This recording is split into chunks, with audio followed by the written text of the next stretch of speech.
So I am Tyler Fratelli here, joined by Cardinals defensive lineman J.J. Watt. J.J., thank you very, very much for joining me here. Thank you for having me. So first of all, what an amazing event we had here with Gatorade. Tell me what you did with Gatorade to surprise the Woodcraft Rangers and the kids involved in the program. Well, first we came out and Gatorade wanted to surprise them by telling them that they were going to be paying for all their field usage until 2024, which is incredible because it's very difficult to find field time, especially here in LA. And then second, us 5 or 6 NFL guys got to play flag football with us, so we had a good time. Yeah, that was a lot of fun to watch. Everyone throwing the ball, Trevor Lawrence threw an interception. Yes. So that was crazy. Yes, we had to overcome, but we did. We had a good time. Yeah.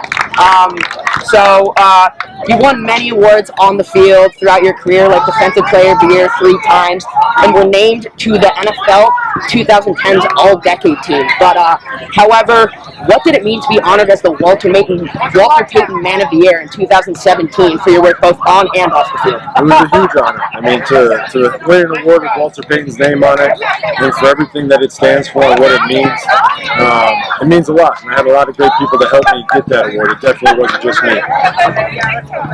And kind of moving on to your family, obviously you have 2 players, other brothers both in the NFL on the Steelers, and TJ actually led the league in sacks this year and tied the all-time season single sack record. So, and this is the 4th time a Watt has led the league in sacks over regular season. How's your connection and natural competitiveness as brothers kind of help you both thrive in the NFL? It's good. It's a lot less physical than it was when we were kids. We used to battle a lot in the backyard or in the basement, but now we just rib each other a little bit and we give each other a hard time. But I think it's made us better over the years, and we're constantly talking about plays and film and trying to help each other get better, and we're training together. So I'm extremely happy for him, and he had an unbelievable year. Kind of talking about your high school and college experience.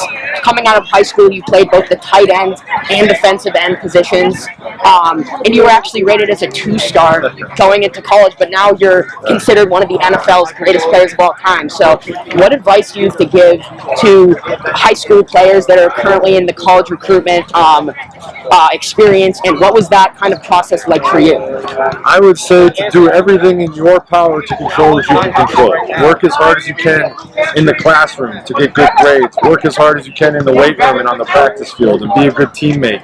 And just do whatever you can to improve yourself, and everything else will fall into place. Don't worry about anything you can't control. Only worry about the things you can control.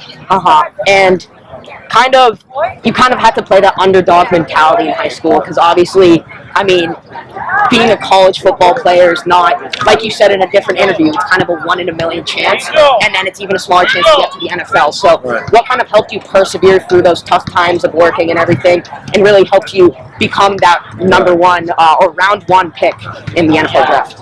I had a lot of good people to help me. I had a lot of friends, a lot of coaches, a lot of mentors who helped me along the way. Nobody ever does it by themselves, and I had a lot of people that showed me the way, that taught me, that picked me up when I was down, or maybe I didn't believe in myself, and they really helped me become who I am. And now talking about the game this weekend, obviously the Super Bowl here in LA at SoFi Stadium. So Matthew Stafford was tied for the most interceptions thrown this regular season, but he actually only threw 1 interception against your team, the Cardinals, in the 3 games you guys played, and it came in the first one in week 4. And then he only threw 1 interception in the postseason so far. So what do you think the Cincinnati Bengals defense, if anything, can do to kind of help force turnovers and interceptions in that game? Pressure. Pressure is always what's going to try and help that, and try and make them do something they don't want to do. And DJ Reader is one of the Bengals defensive tackles, and he's one of my best friends. We were in Houston together for a long time, so that's going to be his job on Sunday. And